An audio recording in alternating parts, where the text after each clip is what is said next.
Manju Rohila mission paramedical ANM classes में आप सब बच्चों का बहुत बहुत स्वागत करती हूँ। कैसे हैं आप सब लोग, कैसी तैयारी चल रही है आपकी? तो 11 जनवरी को तो आपको जो एग्जाम आप दे रहे हो बेटा, उस सीट को हासिल करना ही है और कर भी लोगे आप, क्योंकि आप जो मेहनत कर रहे हो बेटा, उसका रिजल्ट तो इंसान को एक ना एक दिन मिलता ही है। तो बेटा मैंने अपनी क्लासेस में आपको आपके एग्जाम में जो सिलेबस है आपका, उसके अकॉर्डिंग एक एक टॉपिक लेके इसको क्लियर किया है बहुत इजी लैंग्वेज में, ताकि आप जल्दी से उस टॉपिक को समझ सकें और एग्जाम में अगर कोई क्वेश्चन आता है उन टॉपिक्स में से तो आप उसका जवाब फटाफट दे सके। तो बेटा उन्हीं में से एक टॉपिक है आपका कि सामान्य प्रसव के दौरान देखभाल।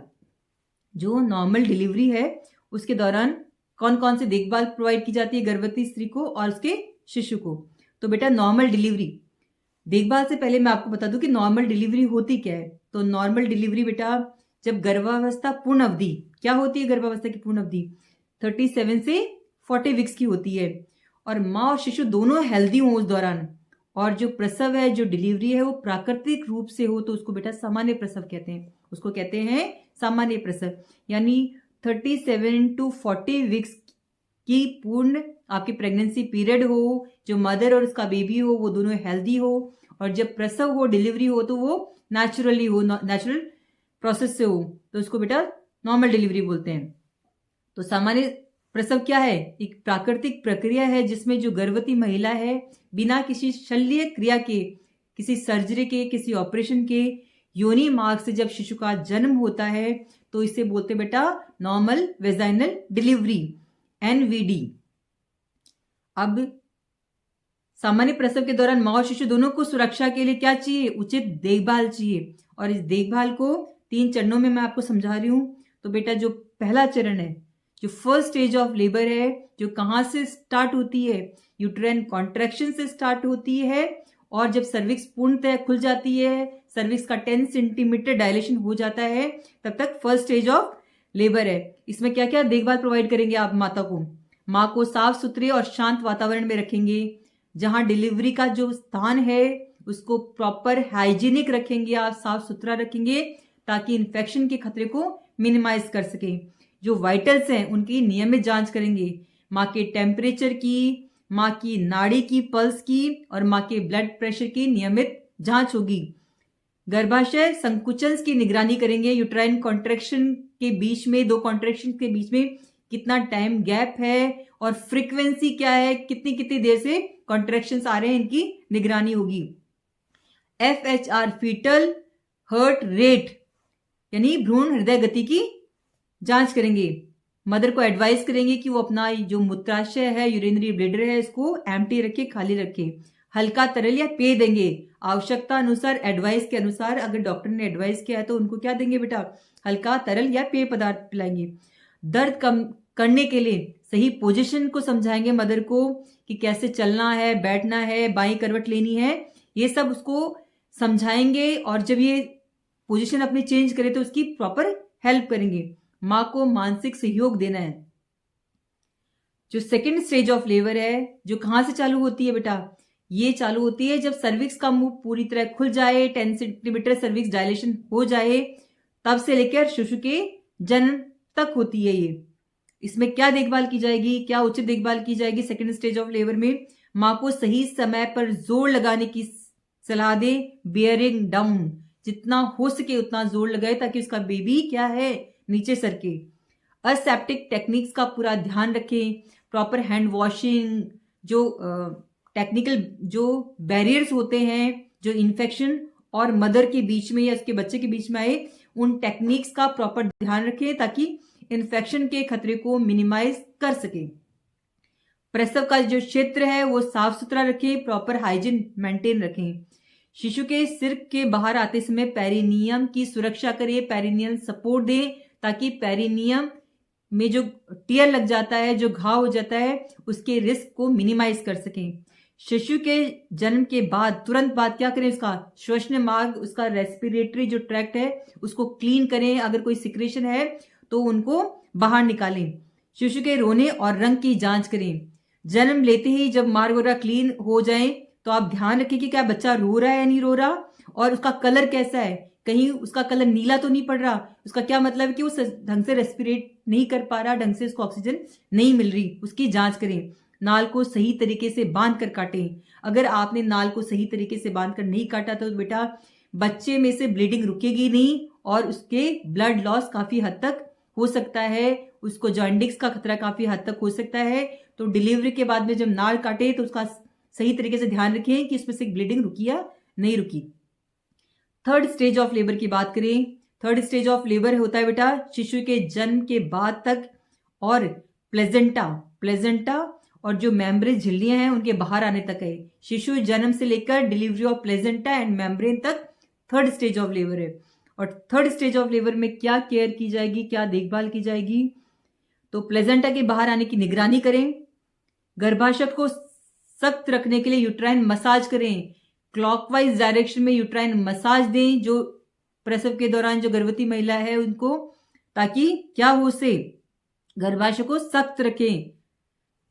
अत्यधिक रक्तस्राव पर नजर रखें, कहीं पीपीएच पोस्टपार्टम हेमरेज से तो नहीं सफर करी जो महिला है वो, तो उस पर नजर रखें कि उसकी ब्लीडिंग की मात्रा क्या है, उस पर कि अत्यधिक ब्लीडिंग तो नहीं है। माँ की नाड़ी, बीपी और रक्तस्राव की जांच करें। वाइटल्स को रेगुलर मॉनिटरिंग करेंगे बेटा आफ्टर डिलीवरी, बेबी का बर्थ होने के बाद में भी रेगुलर मॉनिटरिंग करेंगे कि उसका जो बीपी है, उसकी जो पल्स है वो सही है नहीं है, और ब्लीडिंग की जांच तो करनी है रेगुलर इंटरवल्स पे।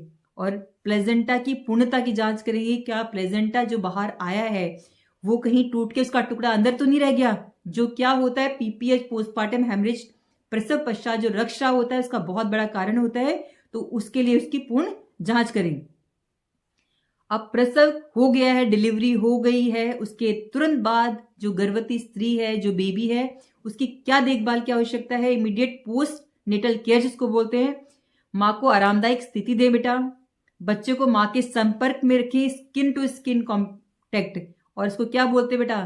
केएमसी। इस पे क्वेश्चंस भी आता है, केएमसी केयर किसको बोलते हैं? कंगारू मदर केयर, यानी आफ्टर डिलीवरी बच्चे को माँ की छाती से लगाकर, जैसे कंगारू अपने बच्चे को अपनी जो थैली होती है उसके अंदर रखकर और फिर घूमता है, वैसे ही जो मदर है अपने बेबी को छाती से लगाकर, ताकि उसका टेम्परेचर मेंटेन हो सके। कहीं ना कहीं मदर और बच्चे में इमोशनल बॉन्डिंग डेवलप होती है, कहीं ना कहीं ब्रेस्ट फीडिंग जो ब्रेस्ट मिल्क होता है उसके सिक्रेशन में भी ये बहुत ही महत्वपूर्ण योगदान देती है केएमसी केयर। 1 घंटे के भीतर स्तनपान शुरू कराएं। इसको क्या बोलते हैं बेटा? एक्सक्लूसिव ब्रेस्ट फीडिंग जिसको बोलते हैं, एक्सक्लूसिव ब्रेस्ट फीडिंग। प्रत्येक जो 1 आवर होता है गोल्डन पीरियड होता है, जो मिल्क में जो पोषक तत्व होते हैं वो अत्यधिक होते हैं, कोलेस्ट्रॉल जिसको बोलते हैं, जो प्रथम मिल्क होता है मदर का, तो 1 घंटे के अंदर अंदर शिशु को स्तनपान कराएं। बहुत सारे डिजीज से एक इम्यूनिटी डेवलप हो जाती है उस स्तनपान से बच्चे में।